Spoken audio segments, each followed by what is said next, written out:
cultivating a mindset where you don't always default to the worst case scenario, but you also entertain the idea of a best case scenario is something I talked about in a previous video.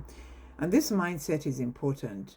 It's not that we are going to ignore the risk of things happening, but it's that we want to recognize that worrying about something going wrong doesn't actually change the outcome, doesn't change what is actually going to happen in the future. But instead of worrying about something we don't know how it's going to turn out, we can actually allow ourselves to consider positive possibilities, because that will reduce stress, that will increase confidence, and that will actually give us more clarity and help us to approach problems with a clearer mind. So, how do we do this practically?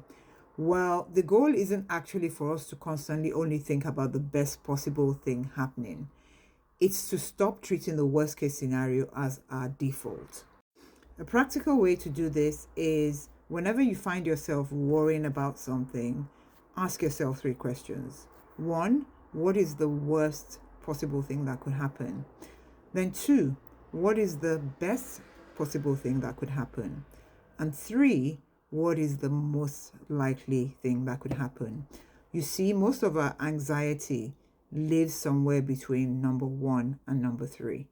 Another practical tip is if you've spent 5 minutes, for example, worrying about the worst possible outcome of something happening, give yourself 5 minutes to think about the best possible outcome of the same thing. You see, the thing is, we often think positive thinking is unrealistic, and yet we accept negative thinking or negative outcomes as being very realistic or being very likely.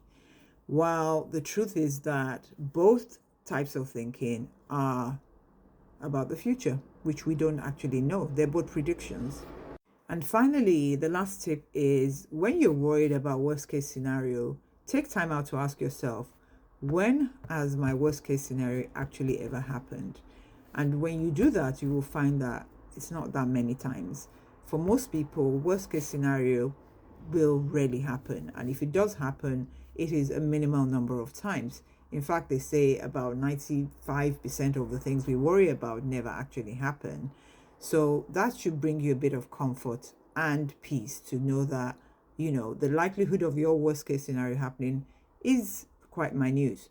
But if it does happen, because it is possible, if it does happen, you will be able to cope. You will deal with it when it happens. Don't start worrying about it 3 months, 6 months, 1 year before it does happen.